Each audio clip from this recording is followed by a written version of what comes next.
just love gardening. I've gardened over the years as I moved around with my duty stations. It was one of the things that allowed me to tie into how I grew up. I grew up on a ranch, on a working farm, and if we didn't grow it or kill it, we didn't eat it until I was probably 12. I think I was like 14 or 15 before I ate at McDonald's. You know, we would only go to town a couple of times a year to get the basic necessities. So I grew up a little bit differently. Checking fences is how I got to fall in love with bluebirds. Bluebirds would nest in the cross ties that would rot out on fence lines. And so that was kind of my first introduction to bluebirds. I was a Boy Scout, made bluebird boxes. But then once I went through school and got my education and then went on active duty and traveled around, really started getting into backyard wildlife habitat improvement with the gardens, bird feeding stations, bluebird houses in the backyard. You can only put so many, 4, 5, 6, maybe 10 if you're obsessive about it. And then you spill out into the community, and so I started putting up trails in the community. And that kind of just led to one thing to another. And that's why you see that portfolio of things that we're involved with. And I have some really good friends that I work with and partner with on a lot of those activities, from the Chimney Swift Towers, the Purple Martin Conservation Association, and the Purple Martin colonies that we've donated. We've donated one to the Grapevine Park and Recs over here at Meadow Mill Park. We manage the largest Purple Martin colony in North Texas, which is at the Summit facility in Grand Prairie. They've got over 200 compartments down there. If you've never been and are interested in birds or bird watching, it's a really, really cool thing to go do and see. We manage the largest colony on on my mom's property and one of our properties out in East Texas with Purple Martins, and that's where we're doing some of those research studies that were talked about with the GPS backpacks, tracking those birds from the United States going to South America. But all that aside, I guess I could talk about any of this for a long time. We're here to focus on bluebirds and cavity nesting species that you can attract to your backyard. And so I wanted to boil it down. In case you haven't already noticed, I usually don't go from a script. I'm not one to be scripted, so to speak. At least that's what my wife says. And so we'll talk about a lot of different things, but I do have a presentation that we'll run through that'll kind of capture a lot of the items that I'll talk about with the houses and the bluebirds to kind of help structure it. And then I will leave, 45 minutes is not a long time to present. I know there's going to be probably a lot of questions. I've already got a lot of folks coming up asking about cavity nesting species in the backyard, and snakes and other birds, and then hawks, and then owls, and then purple. So there's a lot out there. And so I'm involved and have been involved with all of that. And I'm happy to interact with you guys post this presentation. So I'll leave my contact information up here. We can even share it with the group if you're interested in reaching out. I know everybody's busy, I'm busy, but I do my best to follow up with people and help as I can. So you see this kind of tower of bluebird houses here. These houses we started using probably 30 years ago. And this house is actually made from a company out of North Carolina called Homes for Bluebirds.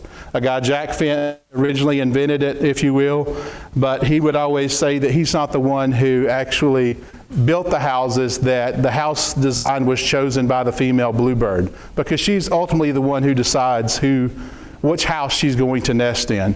And so he would build a series of houses, put them on post at his blueberry farm in Bailey, North Carolina, and then whichever one she would choose after several years, that became the model that he stuck with. And then once I came along, because he was doing that way before I was even born, once I came along and I started getting into it, I started seeing issues with the houses of how they would fail and how we could improve them. And so we started working with them. We literally reached out and went and visited with them and say, hey, we suggest this, that, and the other. So anyway, this house incorporates many improvements over the years, and from our perspective, it's one of the best ones that's on the market. So standard bluebird house, the main thing that a bluebird is looking for is the entrance size hole. So this entrance size is 1.5 inches. 1.5 inch hole allows a bluebird to get in it, but prevents one of the main invasive species in North America, which is the European starling, from getting in. The European starling shoulders are just too big. They can push in, try to push in, but they can't get past their shoulders. So that eliminates half of really the problem that bluebirds have, and that's competing against those invasive species. So that's the main thing that they're looking for, okay, 1.5 inch hole. This one has this metal plate, and the metal plate's on there to prevent woodpeckers, other cavity nesting species, and squirrels from chewing out around the edge right here, okay? The key with the house, like I say, is the hole, the entrance size hole, but then also how long is it going to last? You can buy houses that are cheap that may only last a couple of years. They fall apart. I mean, a lot of folks, I love Boy Scouts. I've been toward a lot of them, 20 plus Boy Scouts on the Eagle Scouts project. But a lot of times people think of Bluebird houses and Bluebird trails. They think of Boy Scout project kind of gone wrong after 2 or 3 years. Because it was a great idea, but they just go with whatever they kind of figure out through the project with really no mentorship or experience, and they put up houses and they fall apart after a year or two. These houses we've had up for 25, 30 plus years. Okay, you do have to do maintenance on them, but I mean, for the most part, they'll last for a good long while. The main reason is because of the roof. Good bird houses have a roof that will prevent water entry into a house. It's just like your house. You know, if you have a bad roof or a leaking roof, you're going to have a lot of problems. Same thing with the bluebirds.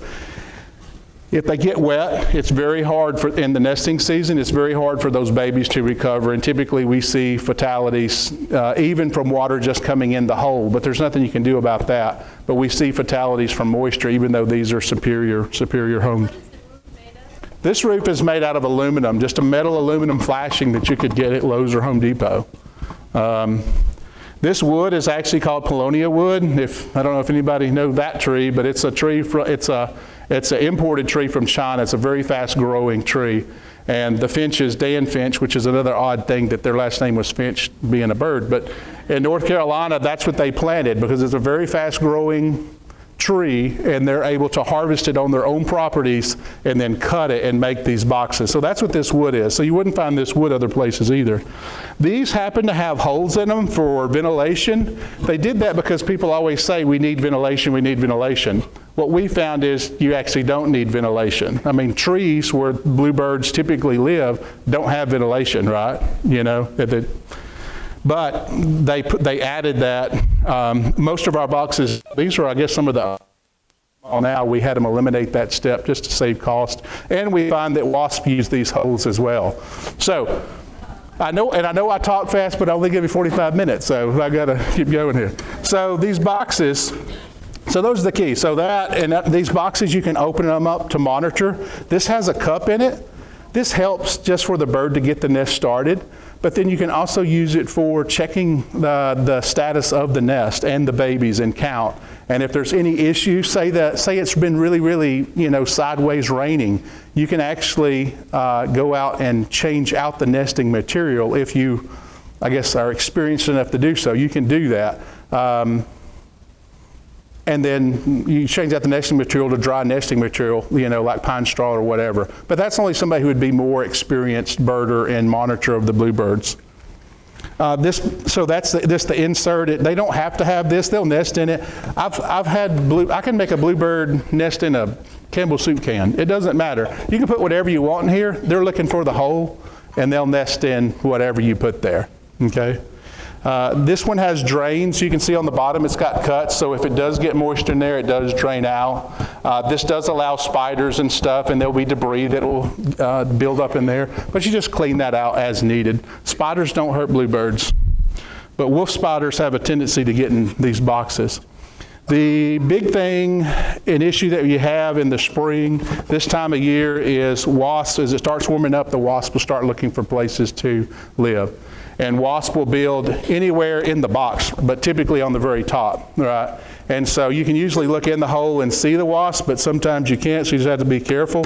We always check in the early spring and do routine monitoring at least every 2 weeks to kill the wasps that start building. And that usually does it. By about the end of March into April, usually the bluebirds are occupying boxes and the wasps are they have to find a new place to live. They just do, because the bluebirds and other cavity nesting birds will defend the house, if you will. So that's just some basic characteristics about this house.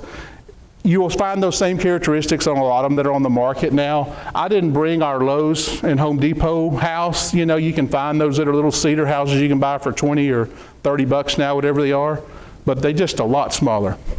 Take that house down and block Oh, does it? Good, yeah. I wondered about that earlier here. Okay. I said, then now we're playing checkers. Yeah, yes, sir. What was the name of the company again? Homes for Bluebird. Homes for Bluebirds is the name of the company, and you can buy direct from them. The Cavity Nester Conservancy is who I volunteer for, or have a board member for and operations for. And we sell these as well. If you go to any of the South Lake parks, there's a trail in each one of the parks.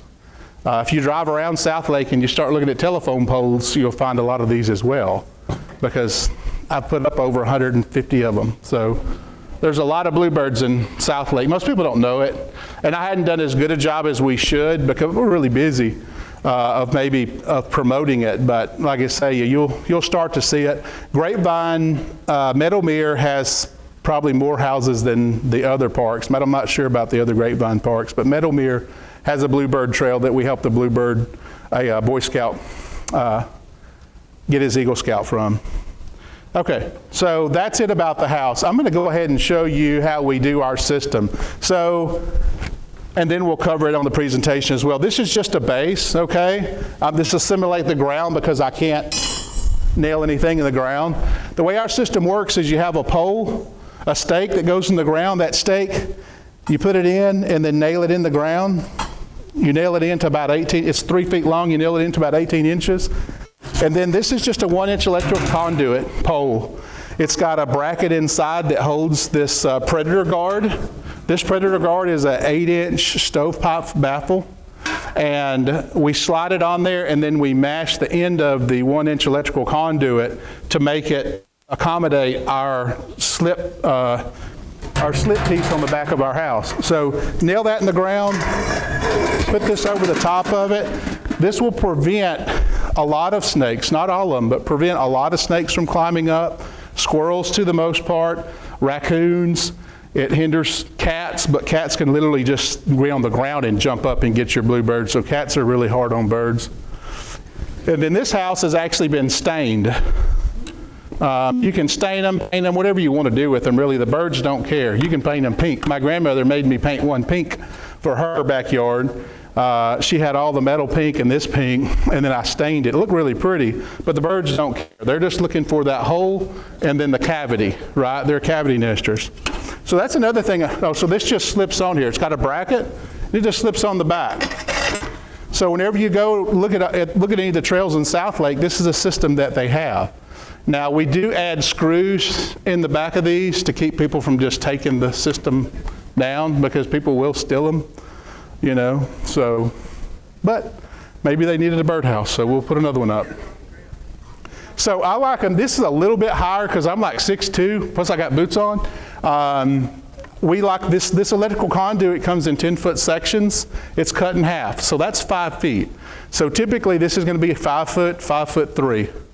So it's perfect for, like I say to my wife, to check their bluebird boxes and see what's going on. Okay, and there's fact sheets that I can share with Nancy and the group that talks more about bluebirds and kind of what to expect. Kind of like whenever you're pregnant, it's what to expect, and you're expecting. Once you get bluebirds, it's like what to expect. And we go through the day series of what happens and what to expect. So I'm not going to get too far into that because I'll get into my presentation, but that's it in a nutshell. So if you don't remember anything else about what I said today, you're not going to attract a bird unless you have a house in your backyard. Unless you're fortunate enough to have a dead tree. But what are you talking about? I want a dead tree in my backyard? Most people don't want dead trees. They cut them down. Well, what was in that dead tree? Holes, cavities for the birds, all right? So if you tear those things down, you don't have the cavity. So the only way you're going to attract bluebirds and most other cavity nesting species that are even more finicky than bluebirds, you got to have a house. Okay, this is the best. It's not the only way. I know people can make them. There's probably some woodworkers in here that can make their houses great. Knock yourself out. I'll even give you a template for one. You can go to the North American Bluebird Society and get a template for building them. Silas.org is another one that has a lot of great information on bluebirds and attracting bluebirds to your backyard. But this is what we use. This is what we use on all of our family ranches and properties, and it's what South Lake has adopted because it's aesthetically pleasing too. So we take this, and it's shiny right now, but this is typically going to be all black. We'll spray paint this black, Okay, so you'll see some pictures of that. Any questions before I get started in that, knowing that I have 15 minutes at the end of the presentation?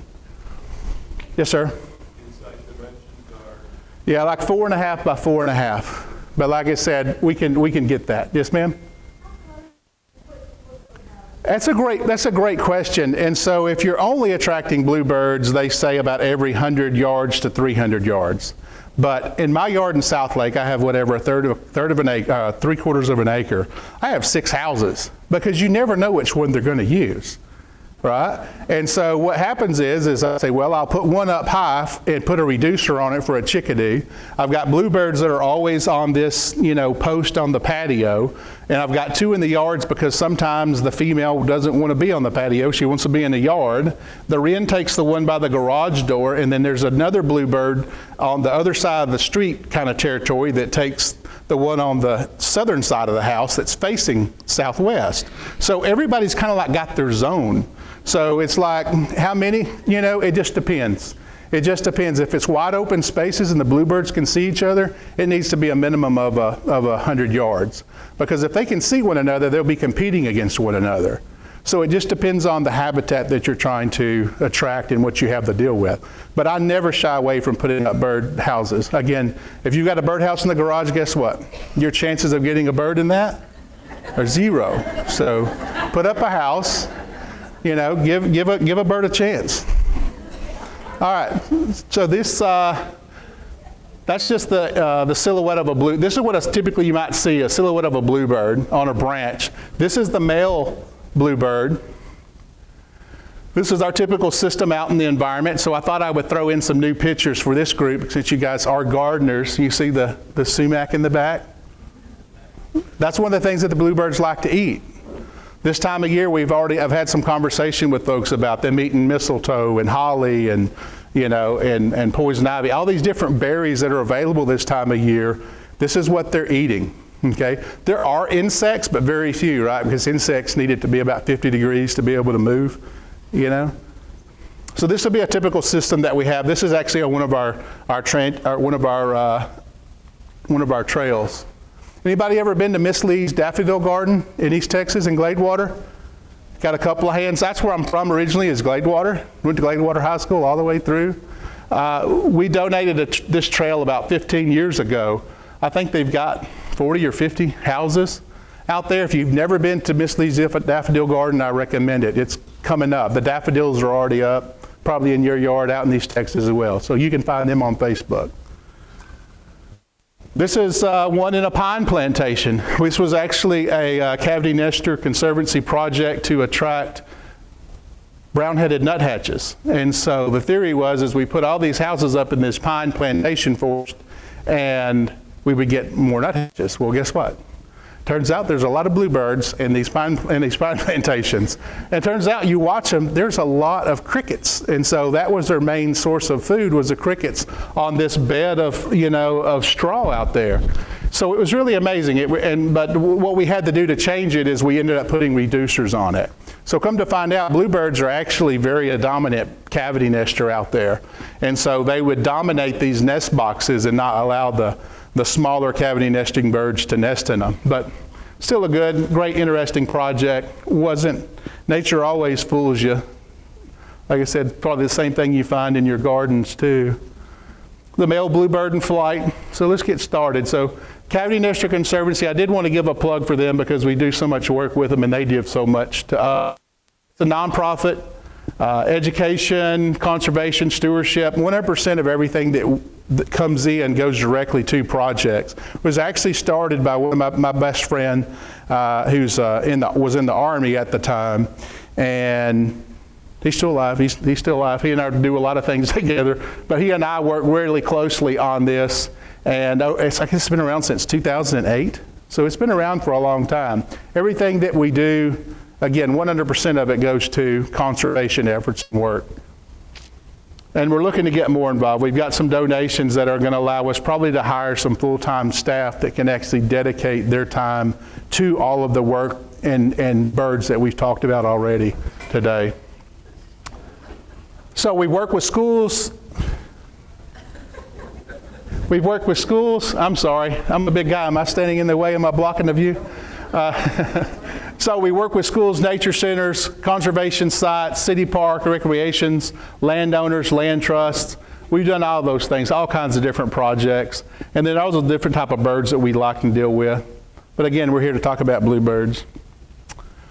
So anybody been to the Bluebird Trail at the Bob Jones Nature Center in South Lake? Several of you have. It was amazing to me. Well, I went over, I forget when, I don't even know how long this goes, probably 12 years ago, and I went out and I saw how much money South Lake spent on signs. And I was like, for one sign, and you've got probably 15 in here, whatever it was, you could have bought enough houses for the whole city park system. These signs, I have never seen anything this nice anywhere I've gone all over the country, and I've gone a lot of places. Anyway, we volunteered and donated a new trail. I think it was a 20-box trail to replace the Boy Scout project. And again, this is what the Boy Scout project kind of looked like. Again, nothing wrong with it. There was a lot of work that went into that. But the lady, Jan Lapine, is Jan here today? No. Jan Lapine, she used to own a Wild Birds Unlimited and down, and she just volunteers there and manages the Bluebird Trail. She's about 5 foot tall, and so again, that's like 6 foot, so she had mirrors and everything else and had to get on a ladder, and I'm like, Jan, this is not safe for you, you know? And so we donated a new pole system and everything for the entire trail, and then we recycled as much of that as we could for wood ducks and cavity nesting species and wetlands because it was so big. So that's one of the projects. Do a lot of projects with schools. This was a school where they'll set up a trail on the property. It's another one. It's easy to do. I mean, you saw how easy this was to assemble. And so depending on the level of effort that the group wants to do, you know, we can bring all the parts and pieces and then they can assemble them all and even in the parking lot and then go and do it. There's a family. It's a great family event. Again, Boy Scouts, we get them involved anytime we can. We do have kits that are these exact same houses, but we have to build the houses and then take them apart. So it's like, well, they're like, why is it more to have a kit? We got to put it together. I was like, well, because our guys got double the work. But it's worth it sometimes. I mean, look, these kids will never forget this. I mean, that could have been me a long time ago, so who knows? You know, maybe they go out and spread joy and light with bluebirds. So the eastern bluebird is native to North America, lives 6 to 10 years in the wild, can fly 17 miles an hour, got great eyesight. Typically, you're going to see bluebirds up on a power line or on one of those tippy-top tree branches looking for insects on the ground, any type of movement. Whenever they see it, they'll just go down, attack it, and get it, and that's how they feed. So really good eyesight. I guess all birds do. The male is the brighter of the two. You've got the royal blue head and back and kind of the rusty throat and breast area, white belly. And then the female is a little bit more subdued, right? She's the one on the right. And that's one of those natural evolutionary traits of male supposed to attract the female, I guess, with his bright colors, but then she has to be able to hide and stay away to take care of the young if needed. I think both of them are pretty. Bluebird food, like we just talked about, perching high on a wire, bugs on the ground. Most of their diet is bugs and insects, but this time of year, it's hard, like I said, it's hard to find insects. So they're looking for those plants that you could potentially plant, right? I mean, the main thing you have to have is a house in your backyard to attract them. But the second thing you could do is you can plant various species that have berries, berry-producing species in your yard, and you might get a more up close encounter with them, if you will, because they'll come to your yard and feed on your berries. We had pyracantha in our yard there in South Lake, and I never actually saw bluebirds. I planted it because of that, but I knew the other birds would, you know. So the cedar waxwings are in our area right now, and my pyracantha got killed from the freeze a couple of years ago, and I haven't replaced it. But you know, the point is there's a lot of berries that you can plant in your yards that are going to attract not only bluebirds but other birds, potentially cavity nesting species, and you get to enjoy them. Once you get into this, you can start buying mealworms. A lot of people can find the dry mealworms at your Lowe's, Home Depot, places like that, or even at a feed store. They're not as preferred as one that's alive and wiggling, right? But you can train. We've talked about training birds to come to it, because you just can't say, no, I only want the bluebirds to eat the worms. All the birds are going to come eat the worms. So feed everybody. Once the bluebirds get used to it, then you can actually buy specific feeding boxes that have entrance holes that are like 1.5 to 2 inches that only allow the bluebirds in. They're the only ones that can figure out, okay, that's how I get in there.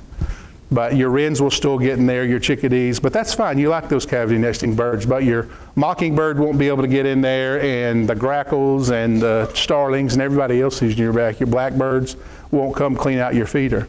But you can get all of those things online. It'll be here this afternoon or tomorrow here in DFW. I can't believe how Amazon has changed my life. If I need it, I'll sit down right here and just put it in. We'll get it this afternoon. It's amazing. Sunflower chips, it's not something they look for because they're not looking for seeds, but they will eat it. In a pinch, they'll eat it, and then they get to where they'll supplement their diet with sunflower chips.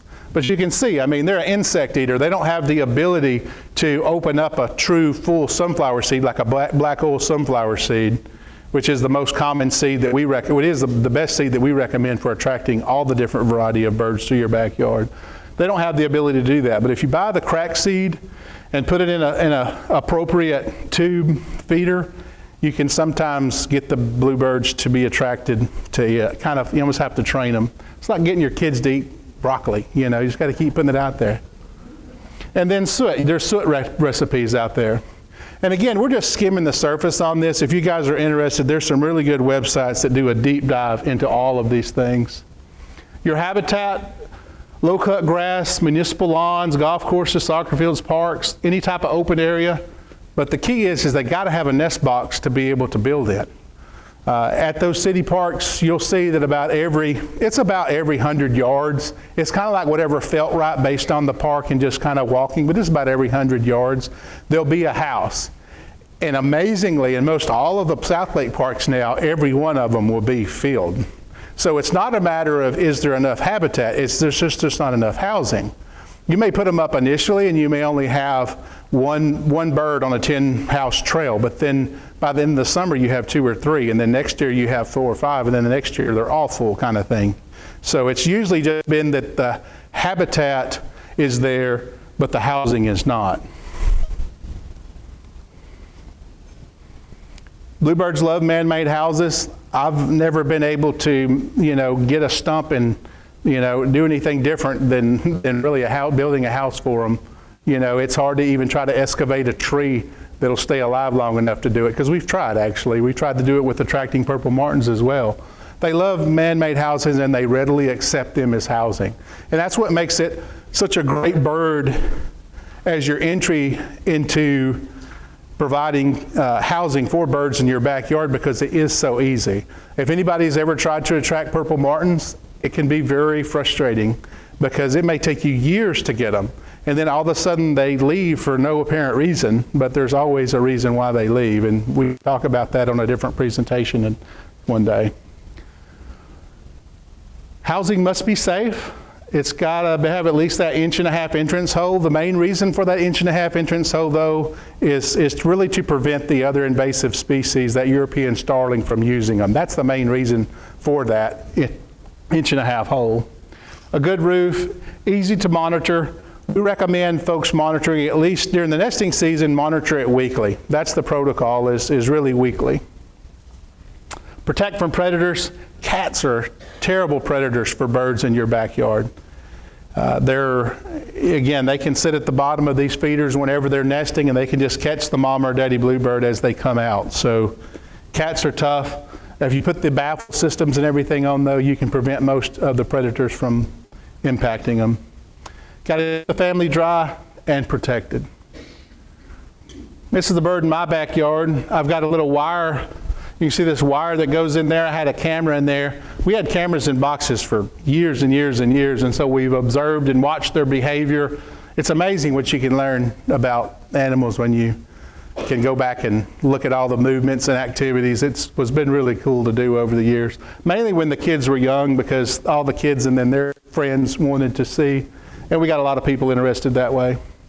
These are just some extra pieces that are out there that you may see. This is a Peterson box. That's just kind of like a standard box. I mean, the main thing is there's not just one way of attracting bluebirds to man-made boxes. There's tons of plans out there. Our big thing is, does it protect the birds? Can you monitor it? Is it going to hold up? And this box down here on the bottom right is from the Texas Bluebird Society. One of our good friends, Keith Kidler, is the one who designed that. He's kind of a legend in the bluebird world, if you will. He helped start the Texas Bluebird Society, and that's another group that if you're interested, you could look at joining. We're life members of it and donate money to them as well. There you go. And them raccoons.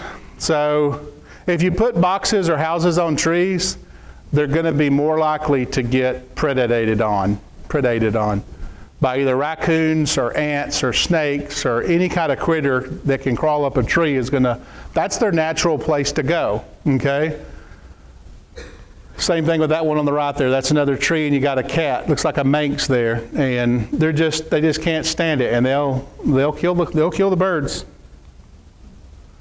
Snakes are another big predator. There's nothing you can do about a 5-foot-long rat snake. You can see he can just kind of articulate his tail around the pole and go right up around these predator guards. Even if your dog's in the backyard, he doesn't care.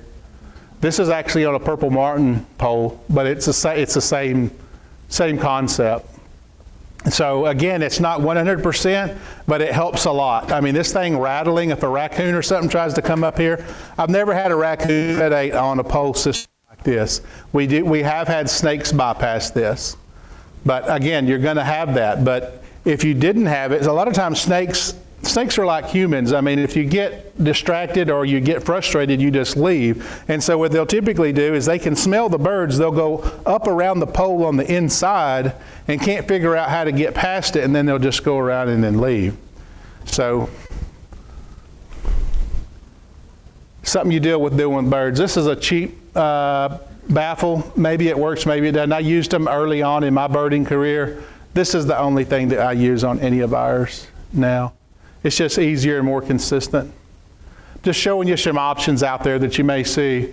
But there's a big difference too between these houses that people are proud of. They did a great job. I'm not really hating on them, but I have a hard time putting that up in the South Lake Park and Rec system and getting it approved. So it's not aesthetically pleasing as something like that. Same thing with Grapevine. I'm not hating on South Lake people. Grapevine to say any park wants it to look nice.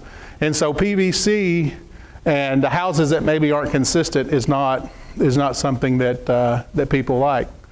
But again, I'm happy to share with you the plans of how we make this, and you can make them yourself. So let's talk about the range. I wasn't sure how this was going to show up, but that's the range of the eastern bluebird. I kind of made it a little bigger. The purple here is their year-round range, and then the orange above would be an additional range for their breeding season.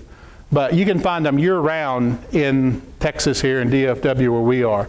So some of the birds, maybe birds never leave your backyard, or maybe they go a little south, but then they come back. So it just depends. But birds typically come back to the same area that they were born in. If you're seeing a lot of bluebirds right now, which I've heard people say that eating berries and stuff, it's because we have double the number, if you will, or more number, because they did have to migrate south and spend the winter in the south like most birds do. So the bluebirds are coming. So birds are scouting right now, February to March. So find that they're looking for a nest box, abandoned woodpecker hole. Again, I didn't mention this earlier, but bluebirds are a secondary cavity nester, meaning they don't have the ability to excavate their own holes. So like a woodpecker, like a red-headed woodpecker, or a downy or a hairy woodpecker have the ability to excavate their own hole. So they excavate their hole and they use it that season. Next year, they don't use that same hole. They go make another one. The next year, the bluebird gets to use the the hole that the woodpecker made the previous year. That is if we don't cut down that snag or that dead tree or that limb in the yard, or it doesn't actually fall off of the tree the next year. And again, that's why it's so important or so easy to attract bluebirds, because they're already there. It's just they lack the ability to have good housing and superior housing. I mean, these boxes, you can have up to, we have a lot of boxes that brood 6 baby birds, which is a lot. Usually the average is 4. But if there's plenty of food and these boxes are big enough for the birds to have that many in them, they do really well. And I don't know if there's probably some studies on this, but I would just generally think that in the wild, the nests are so small that the birds aren't near as successful because there's not as much room in there. The cavities are much smaller. We've cut up the cavities, and usually they're only like 2.5 to 3 inches inside a cavity of a woodpecker hole. And again, these are 4.5 to 5 inches square, so you have much more room for them. How am I doing on time? It's 10:40. 10:40. I got 5 minutes to go through 40 slides. I'm just kidding. So I'm going to skip, this actually would play, but you can see I was in one of my wildlife observation booths, that's what we'll call it. I'm a hunter as well. We'll call it a wildlife observation booth. This is one of the birdhouses on one of our ranches. You've already got the male and the female bluebird there. The video does work. But they sit there and he'll sing and he'll wave his arm, and he's trying to attract the female to the nest box, saying, "Hey honey, this is a good place. I think we should stay here." Maybe he'll bring in a little bit of straw and put in there. And once he puts that straw in there and she goes in and out and she accepts it, he's done with his house making. That's all you got to do. He's done. It's all left up to her to build the nest and that's probably the way it is. We always like to associate human characteristics to birds or any type of animal, right? Kind of the same way. You can see the male like, "All right, I've done my part. I got you the house." And she's like, "Yeah, you leave this to me. I'm going to build the nest and take care of things." So she builds a nest out of straw, fine grasses.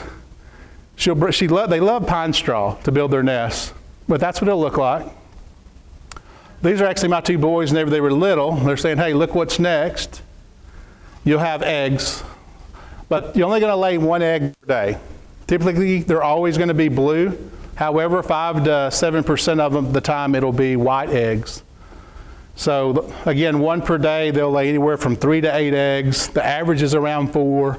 And while the female is incubating the eggs, the male will gather food and actually bring it to her and feed her, which is cool. And again, you can see the value of having that little cup. You can monitor, you can show people. We do walks with our bluebird trails and show people. Those are some white bluebird eggs. It's amazing the difference between the white and the blue. So timing, like I said, we have that fact sheet that we can send around, but basically incubation takes 2 weeks, and then they start hatching, and they usually hatch all on the same day or within a day or 2 of one another. And then 18 to 20 days after hatching, they're ready to fly. So you're talking 3 weeks and the babies are flying. They go from this at day 1. Those babies are just literally hatching right now. That's what they look like when they come out. The daddy and mama both feed them. This shows kind of some progression of, maybe a week. This is about a week old. These birds right here are actually almost ready to fly already. But you can see all that white stuff on there. You know what that white stuff is? That's bird poop. That's right, that's bird poop. The mom will grab what happens is they bring in food, and you can see all this on camera, I'm not making this up. They bring the food in and they feed the baby, and the baby turns around and goes to the bathroom, and she grabs that poop sap, or he grabs that poop sap, and takes it out and drops it about, at least 50 yards from the house. But they take it away and drop it. They call them like poop sacks or poop diapers, if you will. And that's how they keep the nest clean. Now they do make a mess, and that's an older house. But for the most part, they keep a really, really tidy nest. There's one going for first flight. You can see this is a younger bird right here with his little bitty spots on his belly. So putting up trails, getting involved. This is on one of our woodland trails. We do put them on telephone poles, because telephone poles aren't a natural something that critters go up to look for food. You usually don't have any ants problems. You don't have raccoons and things going up them to look for food. And we have success with them. But that's the only exception really that we have to not using this pole system. This one has a reducer on it. We talked about reducers and targeting other cavity nesting species. Now I do have to mention the other enemy of the bluebirds, and that's the house sparrow or the Home Depot bird. If you've ever been to Home Depot bird, this one is always, or Lowe's bird, if you like Home Depot, call it the Lowe's bird. These are an invasive species in North America, and they outcompete the native species for cavities. And so the top right is the male, the bottom is the female. You have to control them on your bluebird trail because they can use that 1.5 inch hole and still gain access to the house. But there's a whole bunch of information on there. I'm not going to get into how you do it, but just know that you need to control them. Other cavity nesting birds, these are the top 5, I would say. Titmouse, chickadee, wren, nuthatch, prothonotary warbler. That's your titmouse. I love attracting them. The easiest way though is to put reducers on, because they'll be nesting at the end of February. So you put those up, have your reducers on. If you don't put the reducers on, the dang bluebirds evict them. So same thing with the chickadees. There's some pictures of the chickadees. They make a really cool nest. You can get into a whole lot more learning about all the different nest types on a trail, so whenever you open up a box, you see the nesting material, you know what kind of bird you have. There's your wren. The wrens love them as well. I love the wrens. And then this is one of our birds, our target species for putting up houses, and we've about got it figured out how to attract them. But that's the brown-headed nuthatch. And they sound like the little bitty squeaky toy, unless you're a bird, you don't know, like a yellow ducky toy, and it squeaks. I wish I had one. I need one. But anyway, they sound just like a squeaky toy. I love them. And this is a prothonotary warbler. And so you're not going to have those this far west, but we have them on some of our conservation sites out in East Texas. Mineola Nature Preserve is a great place to go, and you can utilizing our boxes. And then, what do we have? I don't see a hook yet. Are we close? What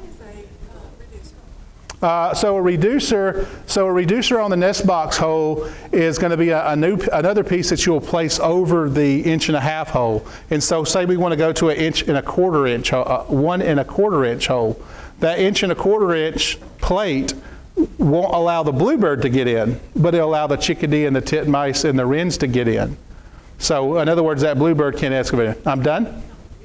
Oh, I did 10 minutes? So these are just some of the other birds you're going to see. This is typically what people think when they say, oh, bird's going to talk about birds in the backyard. They think of bluebirds like this, blue jays. Blue jays don't use these boxes, sorry. And most people don't like them, but I love them because they're like the sentinel of the backyard. They may be the bully, but they're also the ones warning all the other birds of the hawks that are coming into the area. Oh, I'm sorry. This is a bluebird too, right? Yeah, it's a bluebird, but it's an indigo bunting. One of my favorite species that we have down in the wetlands and conservation sites out in East Texas as well. Pretty bird.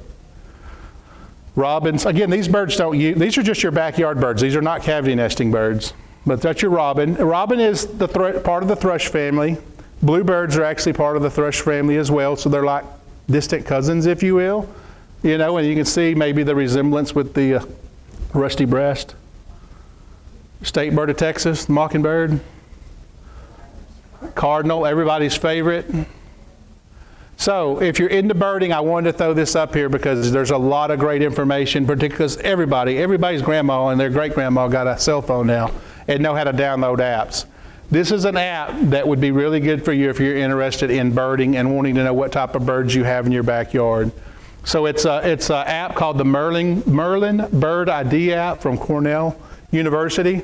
And it has a function on there. Once you download the app, it recognizes where you are in the country, and then you can download the profile of birds.